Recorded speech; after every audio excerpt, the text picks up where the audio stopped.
Bonjour à tous, la capsule vidéo d'aujourd'hui portera sur les mots invariables. Commençons par définir ce que l'on appelle un mot invariable.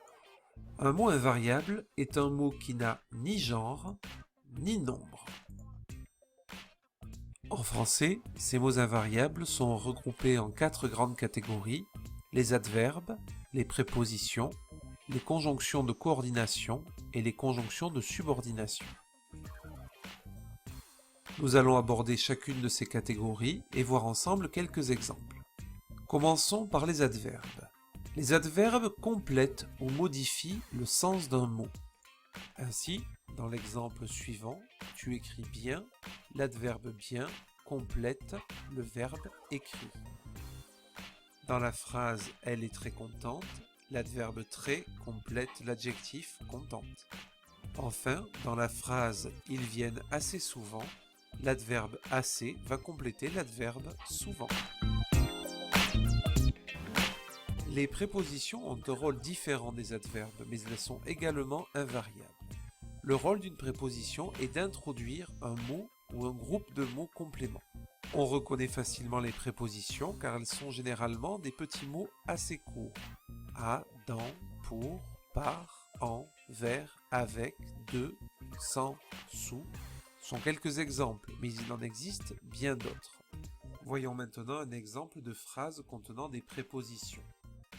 En juillet, j'irai chez des amis pour les vacances pendant un mois.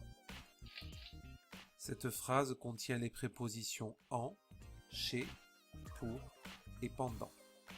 On va maintenant augmenter un petit peu la difficulté en abordant les conjonctions de coordination. Mais vous allez voir qu'en fait, derrière ce nom compliqué se cache quelque chose que vous connaissez bien. Les conjonctions de coordination relient deux mots ou deux groupes de mots. Elles sont très connues des élèves parce qu'il y a un moyen mémotechnique pour les retenir.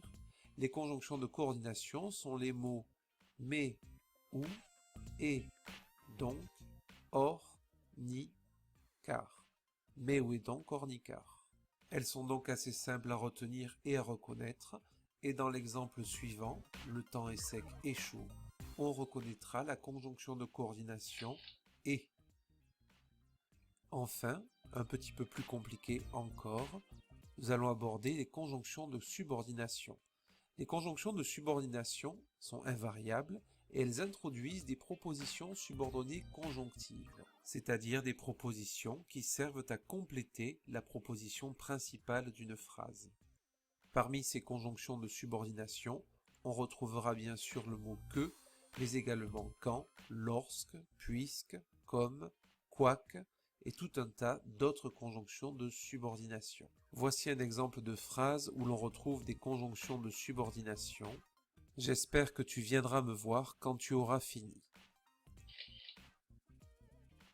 Cette capsule vidéo est maintenant terminée. Voici donc les 4 grandes classes de mots invariables en français.